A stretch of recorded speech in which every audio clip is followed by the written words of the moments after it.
वो कौन सी हस्ती थी जिनके आने की खबर से पूरा मदीना रोज बेकरार होकर बाहर निकल आता था? आइए जानते हैं। मदीना के लोग एक अजीम मेहमान के इंतजार में थे।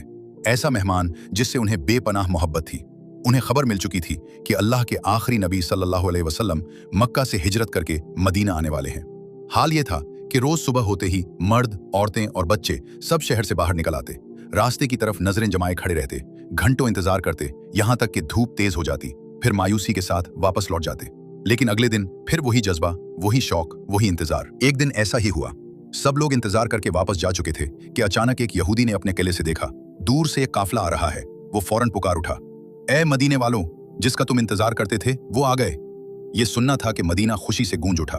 अंसार खुशी में झूमते हुए हथियार सजाकर अपने प्यारे नबी सल्लल्लाहु अलैहि वसल्लम के इस्तकबाल के लिए दौड़ पड़े। मदीना से कुछ फासले पर, जहां आज मस्जिद इत्तिबा है, 12 रबीउल अव्वल को नबी करीम सल्लल्लाहु अलैहि वसल्लम तशरीफ लाए। सबसे पहले कबीला उम्र बिन औफ ने मेजबानी का शरफ पाया। आप सल्लल्लाहु अलैहि वसल्लम हजरत कुलसूम बिन हदम रजी अल्लाह अन्हु के घर कयाम पजीर हुए और वो जगह खुशियों और बरकतों का मरकज बन गई। चंद दिन बाद हजरत अली रजी अल्लाह अन्हु भी मक्का से अमानतें वापस करके वहां पहुंच गए। दोस्तों, ये सिर्फ इस्तकबाल नहीं था, ये मोहब्बत, ईमान और तारीख का सबसे खूबसूरत लम्हा था।